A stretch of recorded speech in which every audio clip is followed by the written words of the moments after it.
What's going on, everybody? Mark Conway with the Midwest Horror Network. Thank you so much for clicking on this link for the Nightmares podcast. If you do want to hear just the audio version of this podcast, click the Spotify link below.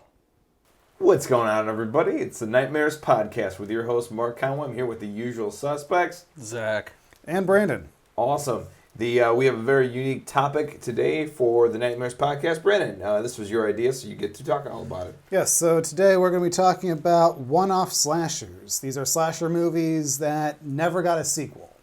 Maybe they got a remake, but they never got any actual story continuation. Nice, very nice, very nice. I'm going to say this like right off the bat. We're gonna do spoilers, so because I feel weird not being able to talk about the movies that we're gonna talk about. So as we list these movies off, if you haven't seen them, just as a heads up, we're gonna spoil them. Sound fair? No shit. I don't think we've ever feared from spoilers before. So. I know, but I wanted to say it at the beginning. I'm sure anybody who's listened to us in the past that never got a warning now appreciates the warning. Exactly. So that's just spoiler warning ahead. Indeed. We're not a review show. We're a discussion show. Indeed. So fair enough. We like to talk. So you know what? I'm gonna actually go first because I do have just one for this. Mark is gonna go first. Yep, I am gonna go first. So I actually been wanting to watch this movie for a while, and I was pleasantly surprised. Brandon's giggling like a schoolgirl for Yeah, reasons we don't understand. There was a joke I was thinking about saying, but I decided against my better judgment not to say it. No. Does it have anything to do with the male genitalia? In a way, kind of. Indirectly. Please say the joke now. Mark likes to go first. That's why his girlfriend is mad at him. And I played the fifth on this one because there's a few things. That's another one I was gonna. There was a quick response, and I'm like, nope. I'd like to stay in a relationship. We're 4-year-olds over here, in case you haven't noticed. Oh God, it's amazing. That's childish, even beyond my standards. Dude, and the horror facts of the day, I did a death fact on the death erection. I was literally a 13-year-old the entire fucking just time. erotic. All that episode was a detailed description on erotic asphyxiation back in the fucking day. I have not watched this one yet. Dude, Winston roasts me at work. He's just like, Mark's talking about people hanging with penises, right? I'm like, what the fuck? What in the hell is going on over there? No, dude, it's like literally. I wanted to do a segment called Death Facts, and I caught that. I'm like, I have the maturity level of a 13-year-old, so I'm gonna do this. It was about erotic. When that's how they figured it out. When dudes would get hanged, they would pop a boner. So that's what I talked about for a whole episode. Anyway, and now people do it just for fun. Yep, that is true. So I went ahead and watched the Bradley Cooper movie, The Midnight Meat Train, which is actually a. Yeah, that's. Even my roommate's laughing in the background. Zach, do I need to mute your microphone so that Mark can continue? It's gonna be hard for both of us. No shit. Dude, we can't get... Dude, when fucking Dennis brought out alien penises, we couldn't go the entire episode without fucking laughing. So Zach and I have a real problem. When we look at each other, we just start laughing because we've cracked so many jokes over all the years. The second we make eye contact, all of those jokes come flooding back. And then Brandon, is just slowly giving up on life while we chuckle away. Doesn't help that we just talked about dicks and erotic asphyxiation, and now we're talking about the Midnight Meat Train. And ironically enough, it's based on a short story by Clive Barker. Really? Yep. So even more I've sexual. heard of this. I've never seen the movie. Yeah, I know. I'm really, really shocked. It's from from Volume 1 of the Books of Blood. Okay. Based on that particular set of books. Yeah, because I've heard about this movie and I've known about it for a long time, but I really know nothing about it. Except for the poster. Okay, so the whole thing is Bradley Cooper is actually a artistic photographer in New York, and he takes pictures of. He's one of those like kind of douchey dudes who takes pictures of like homeless people doing crazy shit, and like it's art, it's high art. He's one of those guys. Takes a picture, turns it black and white, sells it for $1,000. More or less, yes. So What a dick. So it literally is that, and he starts, he's like, I really like Just because it's in black and white doesn't mean it's good. No, Yeah, it just means you're pretentious. Exactly. So he starts somebody he ends up getting like a deal with this little high-end art collector, and she says you need to be more involved. Like, you take pictures, but like, it's not, you don't stay long enough in whatever situation you're in. You don't stay long enough. So he's like, all right, well, I guess I'll go fix that. So he begins to like go out at 2 a.m. every night at and just explore New York, and he ends up chasing after a couple of these hoodlum guys, and who are about to assault this girl. He kind of saves her in a weird way. Reminds them about a security camera that's standing right there, and then he is and he kind of shoots her as she walks into the subway, and then he sees a hand kind of block the door so she can get in. He's like, oh, no big deal. And then he sees in the newspaper the next day that she's missing. And then you also see that she was also brutally murdered by the guy who's never given a name.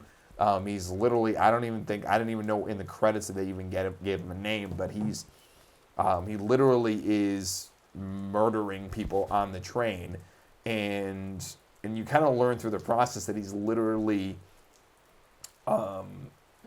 dressing them like you would dress a deer or dress a cow.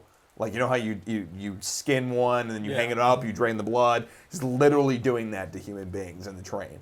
And it always happens at 2 a.m. and and it goes through, and as you learn more and more weird information, and at first it just seems like a crazy guy, like a standard slasher, literally murdering people on the train. But as time goes on, you realize there's kind of a pattern with everything that's going on. It's always at 2 a.m. or like the 2:05 train, and then all of a sudden, you're starting to realize the train is doing something weird, like where it'll like go past a stop that it was supposed to stop at, and then kind of go off to another way. And then you kind of get into this whole like supernatural thing, and you're wondering what the fuck's going on. So Bradley Cooper ends up becoming more and more obsessed with this guy. He starts following him throughout the streets of New York, and then obviously you see him he kills a couple of people. The one thing I will say though too is like it is brutal, which is great. There's a bunch of great scenes in it, brutal wise. The problem, when it goes CGI, like you notice because the movie came out in 2008, and you're like, okay. Right. But when it does do practical, you're like, oh, this is pretty fucking good. And it's definitely blood. It's definitely up your alley. It's definitely bloody. There's people literally like slipping on other people's blood in the train. I love Sarah's response. Some girl literally slips in somebody else's blood, and she's like, "Oh, you're on the floor on a subway." She was more fucking concerned about this chick crawling on the subway than actually crawling in somebody else's blood. Look, I mean, the when blood is actually probably legitimately cleaner. Yeah, no, I was gonna say, no doubt. When you step on a fucking subway train and your boots are, you just hear the. So Bradley Cooper ends up getting kind of obsessed with him. He has a fiance throughout the whole story. She's really concerned with the fuck's going on with him. And then he starts to get more and more involved, and eventually he gets on the same train that he's on, ends up taking a bunch of pictures while he's killing and dressing all these people. Like literally, like it's methodical how he's doing it. Like he's packaging up clothes. It's like literally one of the most effective hitmen I've ever seen in my life. Except he kills random people. And that takes a really interesting, really weird turn. Bradley Cooper ends up getting knocked out by the guy and ends up literally strung up upside down like a fucking like meat, and all of a sudden a bunch of like creatures come out and start attacking him, and then he wakes up in the basement of a meat packing factory which has access to the subway. And there's another scene too where he actually chases him and finds him at his place of work where he works at a meat factory. And then something weird happens. Meat packing plant. Meat packing plant. Yes. And then they shut up, Brendan. And then Bradley Cooper just starts fucking wigging out. He becomes really weird, erratic, and really strange. And I guess it's fucking like eventually it gets to the point where the girlfriend's trying to investigate the other guy, and then it all leads to that the subway. They've actually been doing this for like 100 years. Literally a subset of ghouls, I'm assuming, or demons, literally are being fed humans. Like once. I'm assuming almost once every night on a consistent basis. Like they or once every week or month. I have no idea. It's just really like very Clive Barker-y. Like literally at the very end, there's literally a bunch of people that are strung up upside down. They look like it's exactly how a meatpacking factory would look with cows, except it's with humans. Eventually, it turns out that Bradley Cooper is transforming into what this guy is, the actual killer. And then at the end of the movie, in very Japanese style horror, it's kind of pseudo ambiguous, but ambiguous. Thank you. He literally takes over the role of this other guy. And then there's a whole, and I think comes back to my biggest disappointment with the movie. It seems like I could tell it was from a short story, and because I wanted a little bit more background on it. Like this movie failed where Cabin in the Woods succeeded with like explaining the background and how like there's a process to it, and like the government's involved, and like there's a lot of other shit. There's a lot of moving pieces to get this to happen. And like there's elements of that, like there's a cop involved who I guess covers up the murders. There's the conductor who actually drives the train. In the other one. There's a whole scene where he gets in a fight with some huge guy and he almost loses the fight, and the conductor literally comes back and shoots the guy in the face. And he's like, I'm fucking disappointed in you. So there's a whole society and reason, but the conductor kind of gave like a one-off answer. He's like, there's two different worlds, and like every once in a while somebody steps into that world. We need to do this to keep the world separate. And I'm like, I would have liked more explanation about what's going on, and like more like why are I understand that you're saying these creatures have been here for thousands of years, whatever, and there's a whole group of people who serve them, but why do you serve them? Like, are they involved in the government? Are they involved in, do they make the world run? Like it just, there was more explanation in, like, I would have liked more explanation in Cabin in the Woods than that. But it's like, why don't you just eradicate them? Something like, like what's keeping this train, so to speak, moving. But I don't think that was ever really the point of it. Like a lot of this was like, like the wheel keeps turning. Like, at the end he becomes that guy, and then like people get murdered every day and they go missing. They're reported missing, all the victims, because they never find any evidence or blood. But New York is such a transient city; they just assume people just fucking disappeared. Yeah, it's New York, so and it's very Clive Barker-y with the flesh, and the whole thing. Very similar to how. Good. Yeah, that's very. But you can tell it's very, very him. And I dug it. At the end, like I wanted to know more about the backstory, but the emotional impact was there. Like, I don't want to say that, like, and the funny thing, the fucked up part is, I think if they took a little bit more time developing, like, a little bit more of that backstory, I think I would have felt even more of an emotional impact. Like, it had, like, the skeleton of Sicario, but it didn't have, like, the big impact that Sicario had. You ever see Sicario? Yeah, Never cared to. I've seen both of them.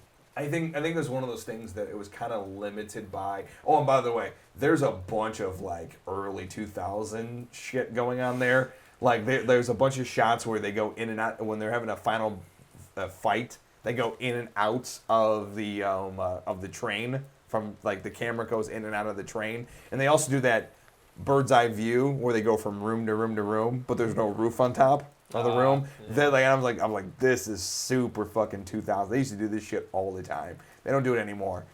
And I think that maybe they were limited by their budget and their time. I think, and also too, I've never read the short story, so there may not be much there. But I think, knowing Clive Barker, there probably was some more depth there. and I would have liked to have seen it. Even if it wasn't there, I would have liked them to manufacture it, because the point that they were making about us being at the end of the day, if we are at the top of the food chain, but there is somebody, there is another subset that may be above us, and then at the end of the day, we'll just be treated like cattle to them. It's really it's interesting in that regard. I got the point. And then also Bradley Cooper's character is a vegetarian at the beginning. So and then he becomes literally obsessed with meat towards the end. So I mean it was good. I really enjoyed it. It has a lot of those 2000 tropes, a lot of stuff. And funny enough, I don't know, you ever saw Limitless? Yeah. This is quite the cast and crew. Oh yeah, it had a lot of that phonetic pace, like a lot of those camera shots. Remember when he's like, he's on the drug and things are like shifting all around him? It feels a lot like that. That's why I said I think I said to you guys earlier, I can understand how somebody saw this and then said I'm cool with casting him in Limitless, because it's a similar character, except almost in reverse. And it's also a similar phonetic pace, and it's also it's a very New York story. But Brandon's tripping out about the cast. There were quite a few people in that. Yeah. I know that. Yeah, we've got Vinnie Jones, who Yep. you got, I know from Gone in 60 Seconds and Eurotrip. Oh yeah. And then also he was Logan. he in Snatch? Yes. Yeah, I remember Snatch. He was in What's the Snatch. other famous one? I'm the Juggernaut, bitch. Oh, X-Men 3 that I don't want to think about right now. Look, that line was great. Yeah, it was We've also got Brooke Shields in there. oh yeah, I keep forgetting Brooke Shields is the art dealer. Ted Raimi's in there. Yeah, a Raimi brother. And then for the director, I'm not even going to try to pronounce his name. He's a Japanese. He's a Japanese director. But I'm just going to read a couple of his notable credits. He directed a movie called Versus, which is an action movie that Justin showed me last Thanksgiving, and that was a crazy time. And then he also directed Godzilla Final Wars. Great fucking movie. I can definitely see that.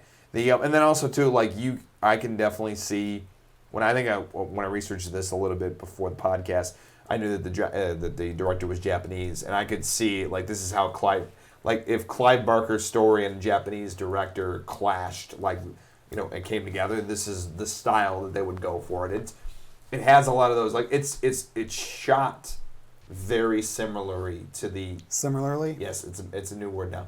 Very similar to The Ring, the Japanese Ring. Okay. It has that kind of that tint to it, that hue to it, and I think it's really well shot.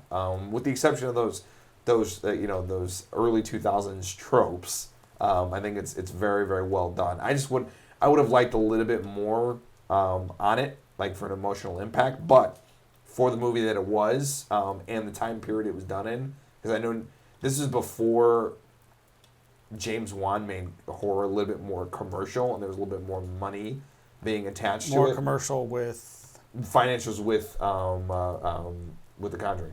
Okay. There wasn't, there was a little bit more, budget opportunity with that, and horror was being, was at that time was either you were Japanese or you were doing fucking found footage movies, and found footage movies were fucking super cheap. Oh yeah. It's one of the benefits to them. Well, Paranormal Activity was 2009 and this was 2008. Oh, okay. I could have sworn that was earlier on. But yeah, but obviously there was just no... I could tell that they wanted to do more. I could feel it that they wanted to do more because it felt like there was more to say. But I think that they were limited by a budget because I don't think people were thinking in that regard at that time about horror movies being more than just horror movies. I mean, obviously that was a product of the 70s, when you had The Exorcist, which was, a great horror movie, but it was also saying something. And also, when Friedkin was making the original Exorcist, he didn't even think about it as a horror movie. He thought about it as a drama. Yeah, people just perceived it as one of the scariest movies of all time. And he was like, all right, if people want to say it's horror, and they like it, and they want to pay money to see it, I guess it's a horror movie. Yeah. You know what the one? That's pretty much what he came Yeah, down and no, said. I hear you on that, and I think that there's just, I think this was the first step into taking horror movies more seriously. And then you can see that as it goes on, and now we've gone too far the other way on a lot of these fucking Conjuring universe movies.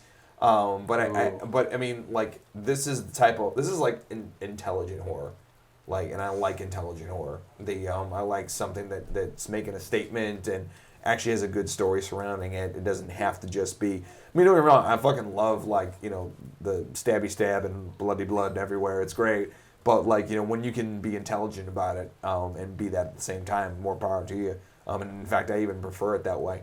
And I wish this makes me want more shit by Clive Barker to be done, because I know I could feel it. I could feel his intelligence come through in the story. Like, I know he's a very, very fucking smart guy. And I can feel what he's saying through it. I just wish that they had. I wish there was more. That's the only wish I had. But overall, solid movie. Definitely recommend watching it. It's definitely worth the time.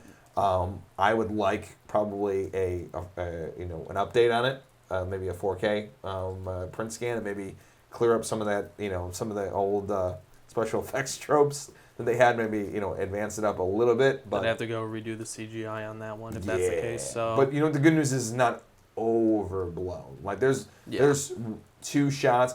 There's one shot that I hate, and there's one shot I fucking love. And one of them is a POV shot of a girl whose head just came off. And then literally it's a POV, and then you see her head rotate, and then you look at her body. You can see her body without the head, and then it rotates out, and you see her head, which is really cool. But besides that, it was really good. I highly recommend it. Zach? what's up? what was your pick on that? A couple of this one-off. All right, had some difficulty with his finding one. Shit. Well, dude, he's such a fan of all the fucking the franchises. Yeah, that's part of the reason I love them. There's a lot to love in those franchises. So finding one that only had one, I was just like, fuck. One that I wanted to watch for the longest time was My Bloody Valentine, but there's an asshole here that decided to steal that one. Somebody else that picked it. Yeah. Whoops. Fucking dick. There was one I chose, but then we realized if we would have done that, it would have been a Valentine's Day podcast. So, yeah. There's My Bloody Valentine, the remake Bloody Valentine, and then there's the movie Valentine. Yeah, so that was fucking fun. So after searching for like hours last night, what the fuck do I want to watch? I stumbled upon this one movie on Amazon Prime, and it's one of those independent movies that, find their way on there. It's a movie called The Last Girl Standing. Do you want to take a guess on what this movie is about? Oh, Is it a female revenge story? Nope. Oh. It's literally about the last final girl standing. Yeah. What else? I don't know. I'll give you a hint. Wes came up with the idea first, then Brandon did, then you did. Oh, really? Someone did it! So, yeah, this is about what life is like after you survive a fucking slasher movie. And I gotta say, it was a pretty good fucking movie. I actually enjoyed it, especially, considering it's an Amazon Prime movie. I was just like, oh, I don't know what to expect. Yeah, they dump a lot of garbage on Yeah, Amazon but no, Prime. this one was done really well. It's like, oh, somebody fucking did it. I'm gonna watch it. This is why I didn't want to do it.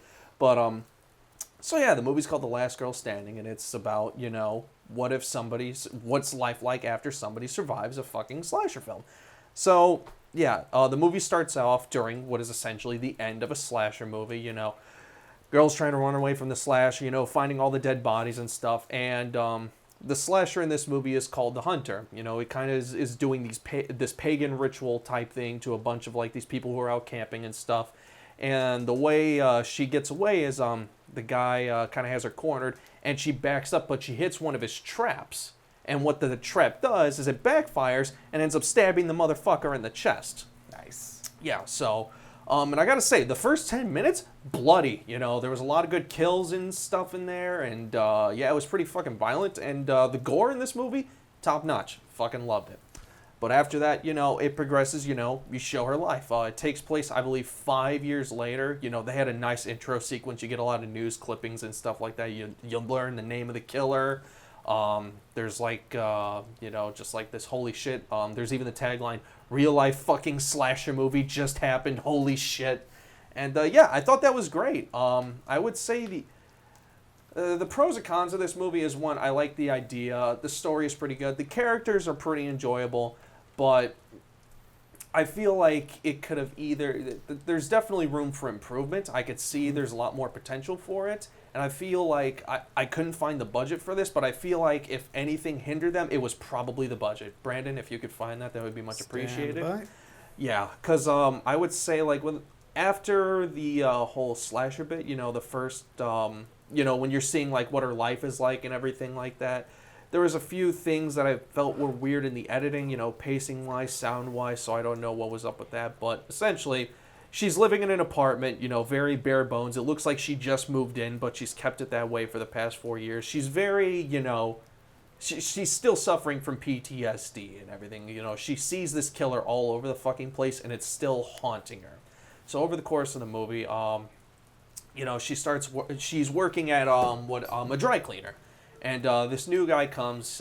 He's interested in her, and they kind of he's trying to like get involved in her life and everything like that, and they get involved in everything like that. So she gets a new group of friends, and then she starts visualizing the killer a lot more often, and she thinks that the slasher is back and he's gonna target these people now. So one of the friends that she meets through this new group of characters, she wants to try to help her get closure and everything like that. So she brings her out to where the supposed killer was buried. Oh God. Okay, Yeah. so this was actually funded on Kickstarter, Okay.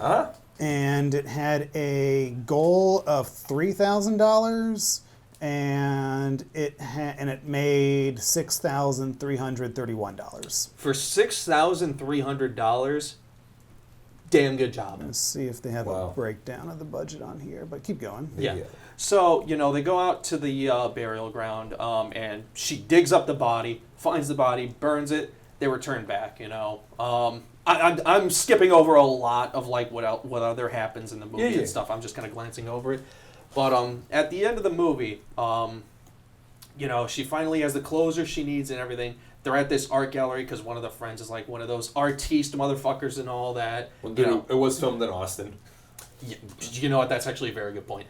So, Okay, so here's what they had to say about the budget. We are asking for $3,000 to cover the blood and gore effects that will take our grounded, character-driven indie production to the next level. While this is a more dramatic take on horror, we still want to make an R-rated movie that delivers the goods and makes a satisfying slasher flick. We've managed to scrape together enough money to pay for other non-negotiable items for the production, such as catering, locations, and insurance, etc. However, there are additional costs that can't be bartered down or deferred. While Last Girl Standing could be considered an art house horror film, it's still a horror film through and through. The talented duo of Edwin Wise and Jason Vines have designed lots of fun blood, gore, and practical effects, but we need your help to make their ideas a reality. Our $3,000 goal will cover all the practical gore effects and make this the horror film we want and you deserve. It's a small budget, but you're going to love what these guys can do. Then there are a couple behind-the-scenes pics. Any amount we make over $3,000 will go to our hard-working cast and crew. So they made $6,300 from Kickstarter, and then it sounds like they had some additional funds beyond that as well. Yeah. I would definitely say all those funds were well spent. It's 10 to 15 grand worth of a movie, probably. If you want Probably. to, round up and everything. Yeah, very well spent.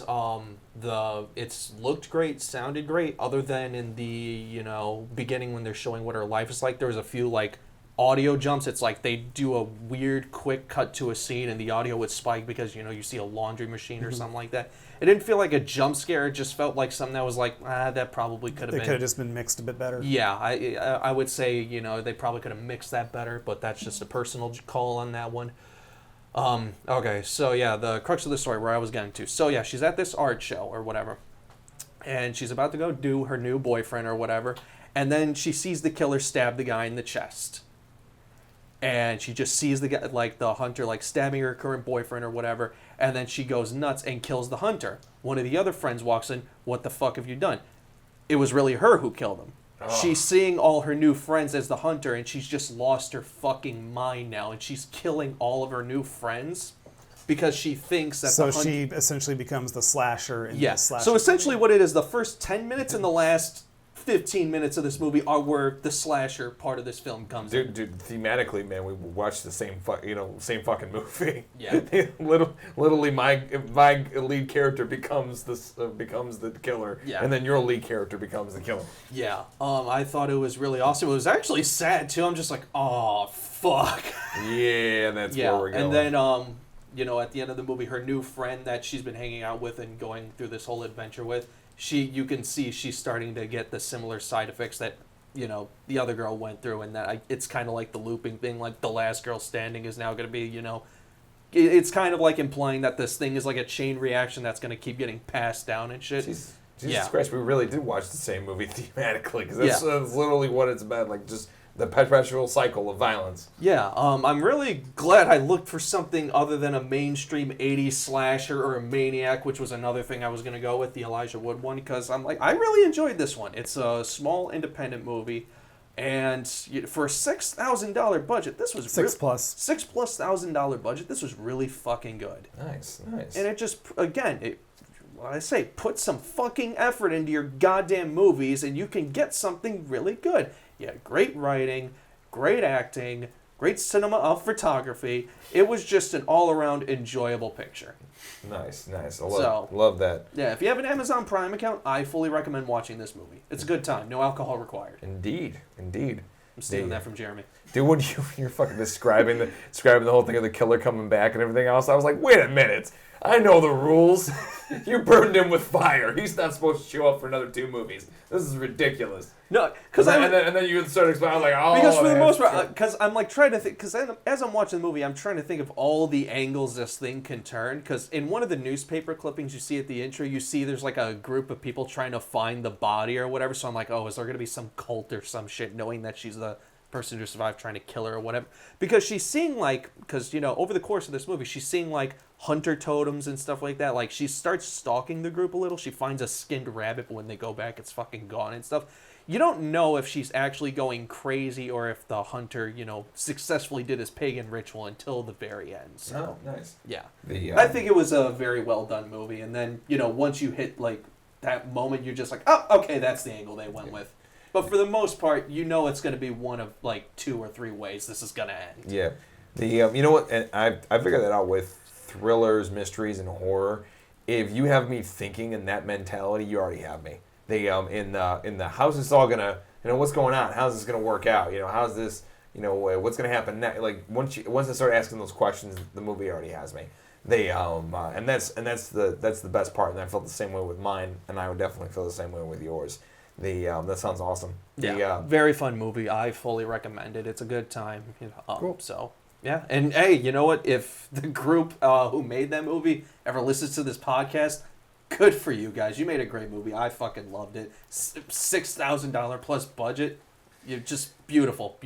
Good, just good work. Or better yet, you know, come on the podcast. We'd love to have you talk about the fucking movie. If you ever want to come on our podcast that only 5 people listen to, we would love to have you.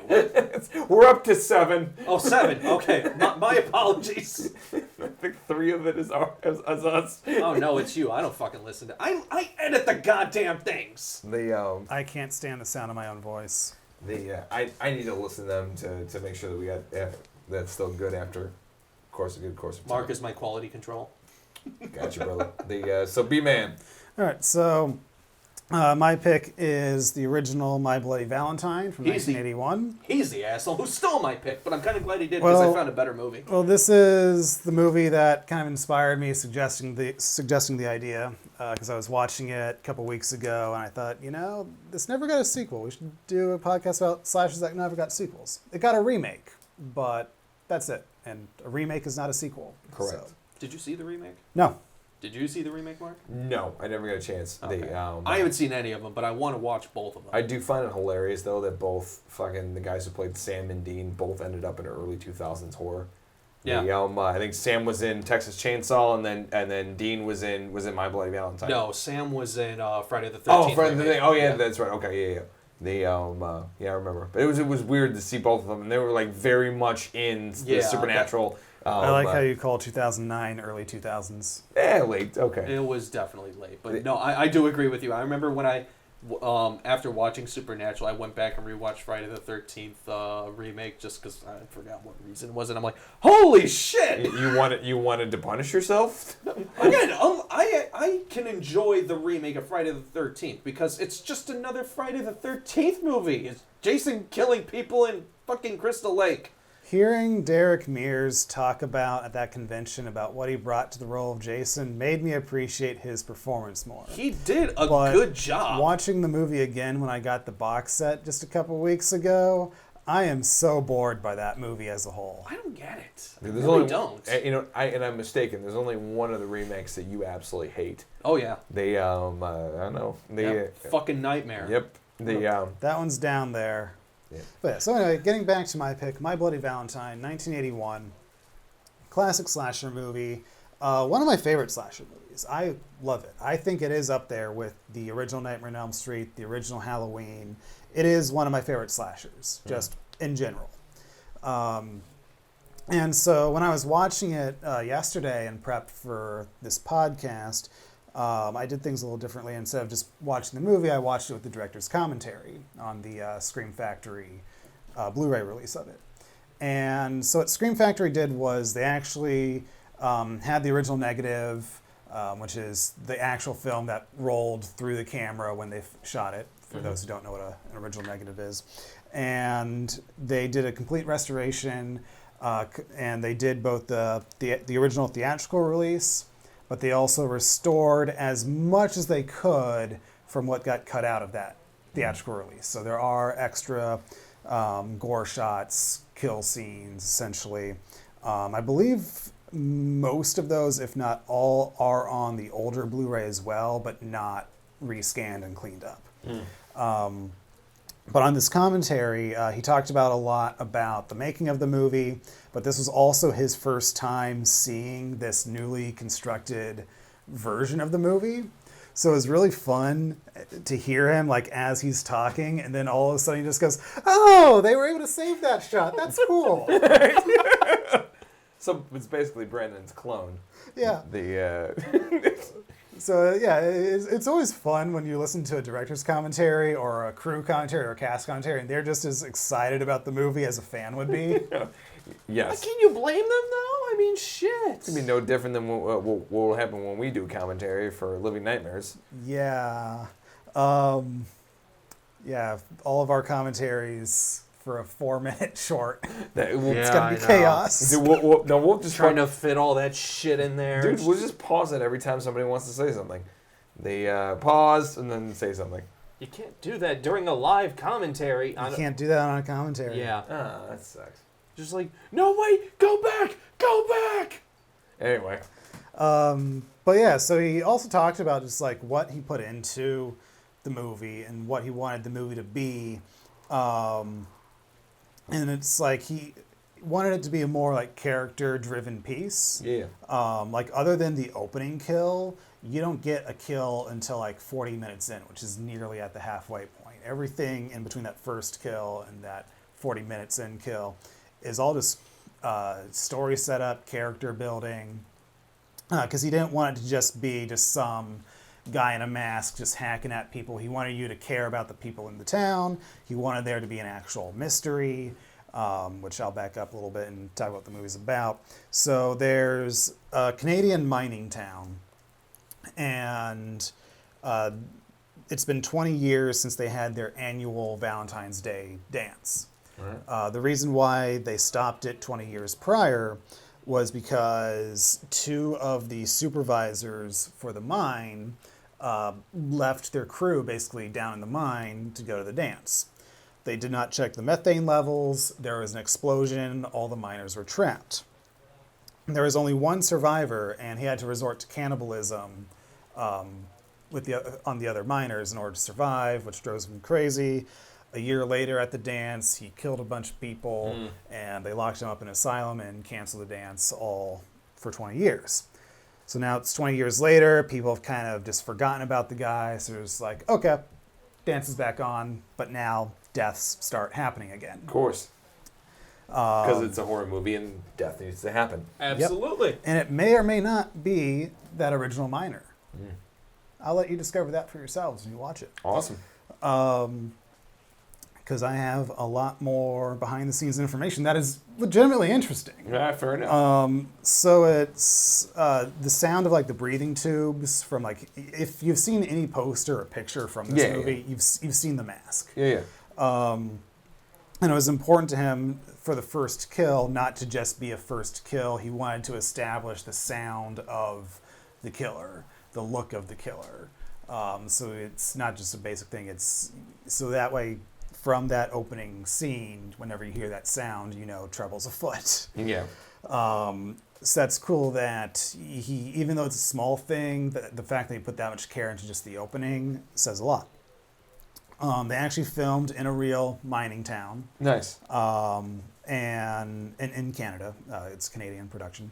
And he tried to employ as many locals as possible to help their local economy.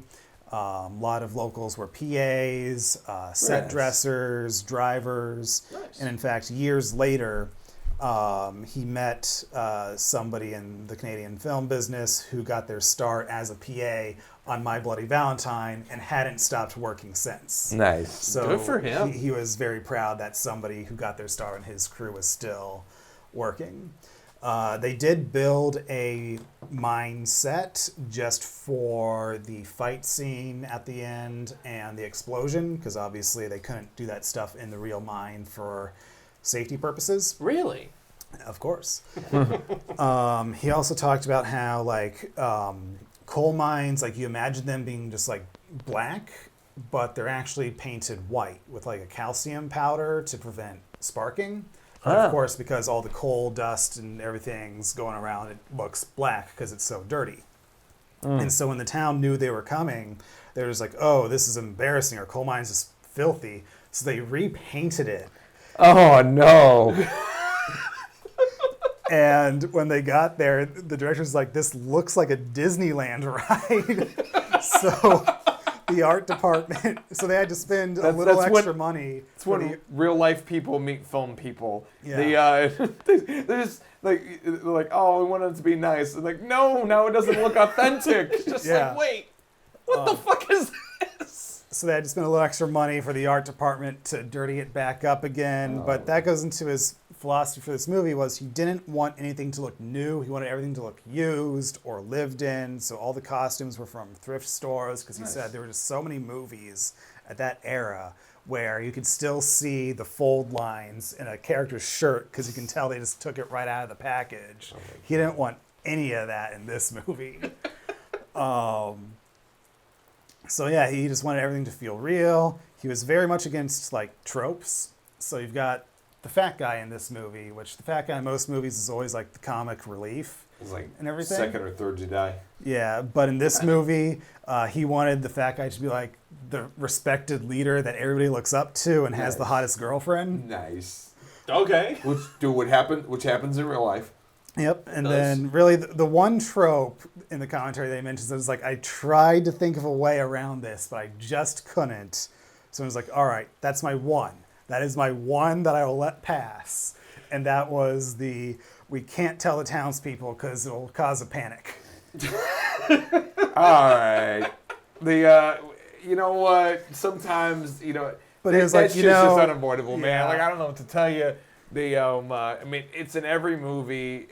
And that was kind of his thing. Is he was like, okay, I mean, that wouldn't actually happen, but it's been in Jaws. I know. I was literally gonna say that. So I was people going to will say, it's accept literally it. the point. Yeah, that's the point of Jaws. So if Jaws can get away with it, so can you. Don't worry about it. Yeah. I feel like that's such a small town thing. But yeah, they did use a real mine, Nice. real locations wherever they could. They used the actual showers that the miners used, which they don't have shower heads. They're just like, it's just water coming out of pipes, which inspired a kill that happens later on in the movie. But you have the actors actually acting in the showers. Water is on. And he mentioned, yeah, those showers did not have hot water, by the way. So those actors had to act with cold water spraying on them. Oh. That must have been fun. Yeah. Oh, well, that comes back later for a little story that I already told you yesterday. Yeah, he also talked about this bar that they shot in for one of the locations, and he was talking about like how like every department truck, like the grip truck, electric trucks, art department truck, so on and so forth. And he was like, if at the end of each day of filming, if there's no case of beer in that truck, it's not a real movie. So as sort of like their product placement deal, they're like, hey, bar, if you let us film here, will you supply us with beer? And they're like, sure. Nice. Love it. Yeah, he was also like, even for the music, he didn't want like stock library music. He wanted like actual licensed music, which back then he said it was a lot cheaper to license music, Yeah, I can see especially if you're just getting like country western stuff like he wanted for this movie. But he didn't just want any song. He wanted a song, even if it was just for like one lyric, something that has some kind of relevance to the plot, even if it was just for one lyric. Because that was his other rule, was anything that goes into the movie has to be for the movie. And he also talked about how he heard through the grapevine that the song in the closing credits was a song that Tarantino would play every night after Wrap for the Day for the cast and crew on Inglourious Bastards. Nice. And he said that was a huge honor to hear that. And yeah, he just took as much real stuff as possible. Like, there's a scene where the miners, after a long day of work, they're just hanging out in the junkyard with their cars, getting drunk, and cooking TV dinners on the engine of the car. Wow. That is some redneck shit if I ever heard some. Dude, Yeah, that is and fucking he was like, awesome. when he saw them actually do that, he's like, that's going in the movie. Oh, yeah. I want these to feel like real people. That's going in. I love it. I love it. That's amazing. Oh, God. Did I know people do shit like that in Arizona? Like, they'll get cookie dough, put it on their fucking windshield, and then just watch the shit sizzle. Oh, and make yeah. an actual cookie. Oh, yeah, dude. Dude, like Pennsylvania coal country, dude, and like in fracking country, dude, they're all like crazy rednecks, bro. And then Yeah, they get shit the done. last thing I have before I start getting into the kills, he did mention there was almost no ADR for this movie. Wow, very Yeah. cool. He said they had a very good sound person who did both boom and the mixing recording. So it was one person, and he did a fantastic job. So, Nice. which sound is always difficult for independent productions, and especially that is a very pre-digital era. So you really had to trust your crew at that time. Yes, you did. Yes. So there's one kill where the miner killer basically takes his pickaxe and basically just goes under the chin right through the eye. Nice. And the eye pops out, and unfortunately there's a shot of the eye actually popping out that did not survive, but the rest of the scene survived for this new cut, and it was actually a very good looking prosthetic eye. Nice. Popped out of the skull, so that was pretty cool. Then the shower kill basically impales a woman's head onto that open pipe shower. And he said, unfortunately, there's another shot that didn't survive where it's like you see the water spraying out of her mouth. Ah, A little bit of that idea survived. Like, you see it from behind as somebody's looking at her reacting, but unfortunately, the actual like head-on shot showing it didn't survive. But yeah, so that kill is like during when the dance is happening / dance is over. You know, some people have left and all that. But the woman who got killed was wearing a cashmere sweater. And with cashmere, it doesn't soak anything in. no. So like all the water and blood just pours right off. And so the producer was like, you need to reshoot this. I want it bloodier. Like, there's no blood on her clothing. It's And cashmere. and the director's like, it's cashmere. And we can't go back and reshoot everything with a new costume. Like, that would wreck or we can't give her a new costume for this. That would wreck continuity. So we're stuck with the cashmere sweater for her. So he still had to reshoot it. And he Who the basically, fuck in a mining town can afford a cashmere sweater? and so anyway, he's back in the cold shower. He's sandpapering this cashmere sweater Oh, just so it will Jesus. absorb something. I think I just. I And think from I the just- cold, he part of my actually soul got died. he actually got pneumonia from the cold. And he's like, I got pneumonia for something that I had to reshoot, even though it looked pretty good to begin with, and there's barely a difference here. Yeah. So I do agree with Mark, though. That was something that I thought was fucking hilarious. Who would fucking afford that in a goddamn mining town? Yeah. Man, when they shot in the real mine, that was something that he called the first time he ever said shooting in available darkness rather than available light. But the only lights they were allowed, the only movie lights they're allowed to bring down there were just like little 25-watt lights. What the fuck are you gonna do with that? Yeah, and it's Were they like concerned about tungsten's light? yeah, because like all right, this the smallest tungsten light I have is a 150, which is tiny. Maybe like a little bigger than the size of a fist. Bigger than that. Yeah, Yeah. yeah, maybe not quite twice as big as a fist, but maybe like 1 1/4 or 1.5 times more. At least But one and a half. this was a long time before LEDs. Yeah, Oh, like yeah. 150s are small. But yeah, so that's a 150 light, and even at a 400 ISO camera, wide open lens, pretty sensitive to light. Again, you got to get it pretty close to human face to make a difference. And of course, film is a lot less sensitive. It's a lot less sensitive than digital, and of course, you don't have as sensitive, fast lenses back then either. And you have a light that's 25 watts opposed to 150 watts. So yeah, so basically, you hear a guy ask the director, "So like, where do these scenes go? Like, where do you think they ended up?" And so pretty much he was talking, and so that the director then talked about how, because they were a lower budget production, they couldn't afford video duplicates of everything, and they were cutting their negative for the actual edit. And pretty much once you cut the negative, you can't really put it back together. And so with the MPAA at that time, the movie suffered what he called the death of 1,000 cuts, which is instead of the MPAA saying take out this scene, they say take out these frames. take out 5 frames. Oh. Now take out 7 frames. Now take out 8 frames or whatever. And so what happens is that's a scene that basically the entire thing had to go. And so if they're continuously cutting 5 frames here, 6 frames there, 7 frames there, another 4 frames here, eventually you're not even going to be left with a scene. It's just frames on the floor that just get swept up and thrown away. So yeah, and of course if you're just chopping off like one single shot here and there, it's easy to lose that Nice. Okay. over time. That makes sense. I fucking hate the MPAA. Dude, everyone that's in horror hates the MPAA. So that being said, the your particular movies, your particular picks, we all picked one movie. So if you could make a sequel to the movie that you saw, what would it be about? I wouldn't make a sequel. I'd make a prequel.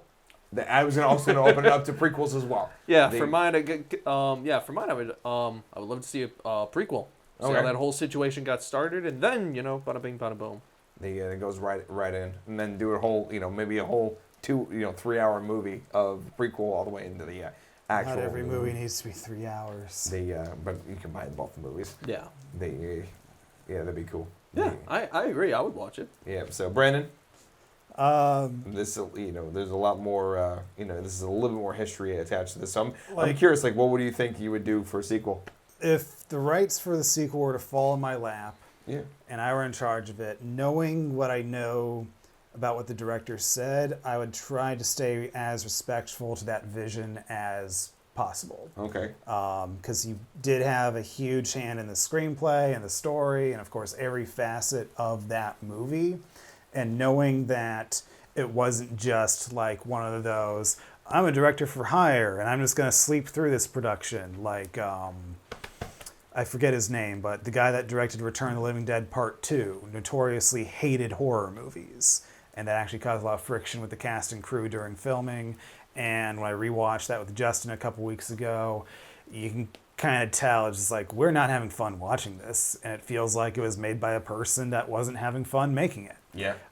So knowing that this is a movie that is near and dear to the director's heart and knowing especially after hearing him talk about how much of his blood, sweat, and soul that he put into it, knowing what he would do for a sequel, I would want to stay as respectful to that as possible.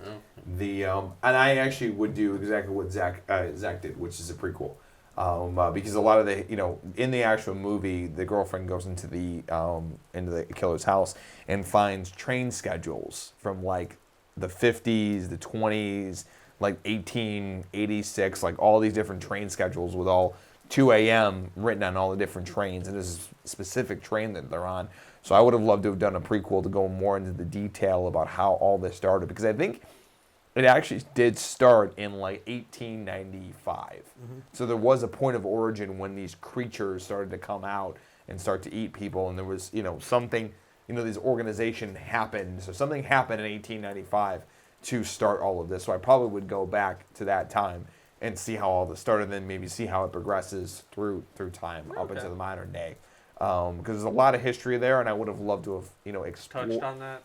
Touch on that, but I also want to explore more about it. It's interesting. It's interesting about how, how did they get away with this for so long? What systems are in place to make sure that it continues. So it would be cool to go back and try to go through like the, all the different, the 20s and the 50s and the 70s when New York was on fire. So that has been our the Nightmares podcast on the one-off killers with One-off slashers. One-off slashers, sorry, with or horrors with no sequels.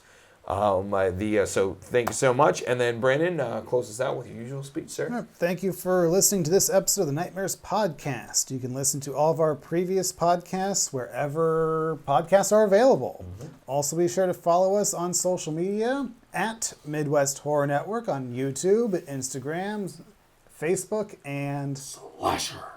And, of course, if you are checking us out on YouTube, if you can be so kind to stab that like button, smash that subscribe, and click that little ding bell to be notified every time we drop amazing content right here on the MHN network. That was a double superlative. Midwest Horror Network. Yep. Good job, Mark. Hope you're proud of yourself. And then I'm proud of myself every day. And then also, if you are checking us out on any kind of streaming service, go ahead and press that follow button so you can also be notified every time we drop a new episode of the Nightmares podcast. Thank you so much for hanging out with us. We will see you next time.